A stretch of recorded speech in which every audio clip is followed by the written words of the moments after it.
Welcome back to Hannity. Senator Marco Rubio continues to climb in the polls, and with that comes extra scrutiny by the mainstream media and from his fellow Republican rivals. Now, in an effort to put questions about his personal spending to rest, well, Rubio's campaign over the weekend released more of the senator's credit card statements. And joining us now, 2016 Republican presidential candidate, Florida Senator Marco Rubio. Senator, and especially with Donald Trump, who I just asked about, you know, it seems to be a back and forth with you and him. That, well, if he can't control his credit cards, how is he possibly going to manage the nation's finances? And what's your response to him?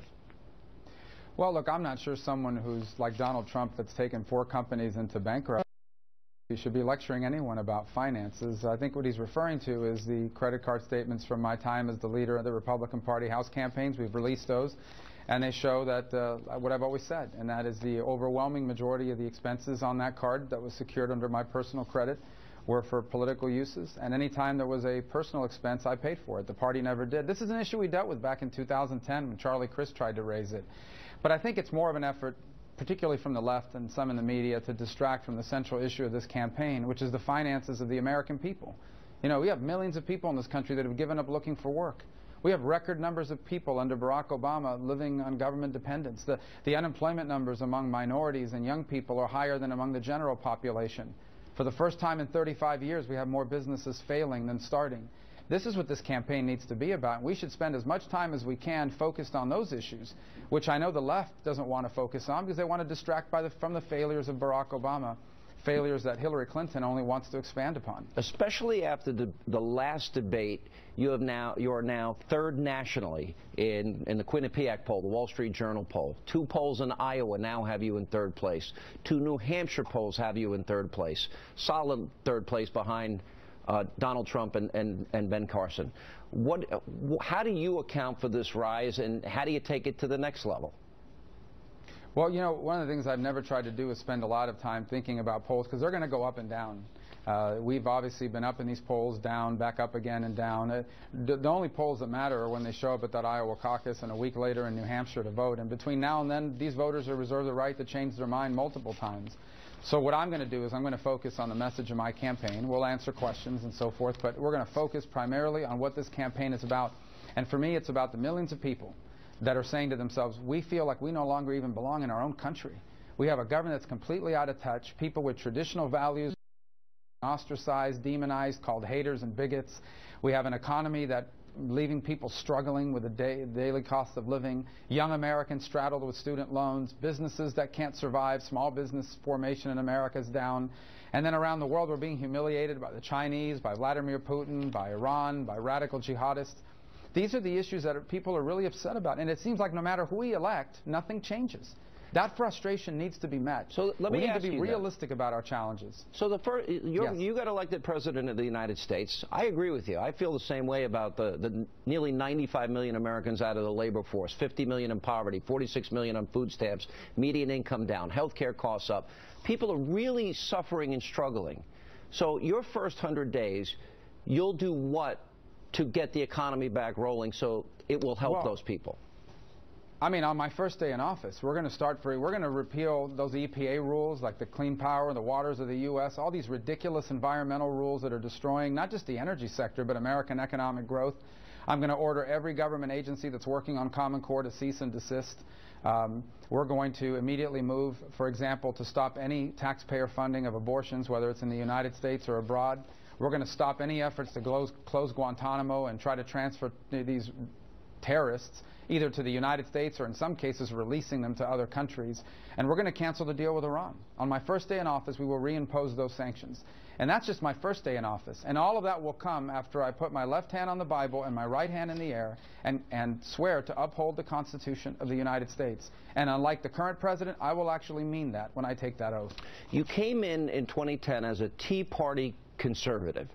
And you were down really, even until late in that race against Charlie Crist, if I recall. I think your campaign really surged late in the campaign. And you're a Tea Party conservative. The only criticism that I hear about you goes back to one issue, and that's immigration and the deal that you tried to do. And it's the only one that I hear but yet it seems to be such a big issue in this campaign. What do you say to conservatives that may still have residual resentment and anger over that one issue? Well, look, I live in a state that's deeply impacted by immigration, and I was trying to make a difference. I was trying to produce the most conservative bill possible in a Senate controlled by Democrats, and then hope that a more conservative House would make it even better. What we underestimated is how much people distrust the federal government. In essence, it's not enough to just pass a law that says we're going to build a wall. They want you to actually build the wall, and then they'll let you move forward on the other things. So we reached a point in that debate where people were saying to us, it doesn't matter what the law says you're going to do or make them do. They won't do it. The federal government will just ignore it. And so what I've learned from that experience is that the only way forward on immigration isn't just to pass enforcement bills, but to actually do it.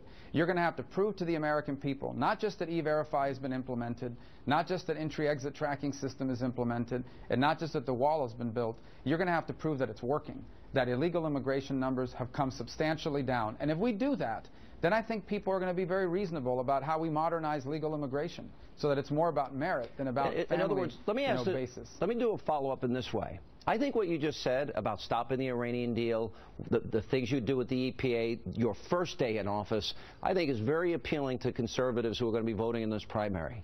And I think you have told me now for a long time that you thought it was a mistake going along with that immigration deal. But I think people want one more step further, and that if you didn't respect our laws and sovereignty, you don't get citizenship. Are you prepared to say that? Well, that's a majority position. First of all, I don't think we're even going to get to that stage of the debate until we've done those other two things. I don't even think you're going to get to that until you get to the other two things that I talked about, which is the enforcement and then dealing with the second part, which is the modernization. Now, the majority position in our party is that it should stop at just a work permit. And as I've said before, that's the majority position. As I've said, I personally am open to allowing people to apply for a green card after 10 years have passed, if they've passed background checks, if they've learned English, if they've paid a fine and paid taxes.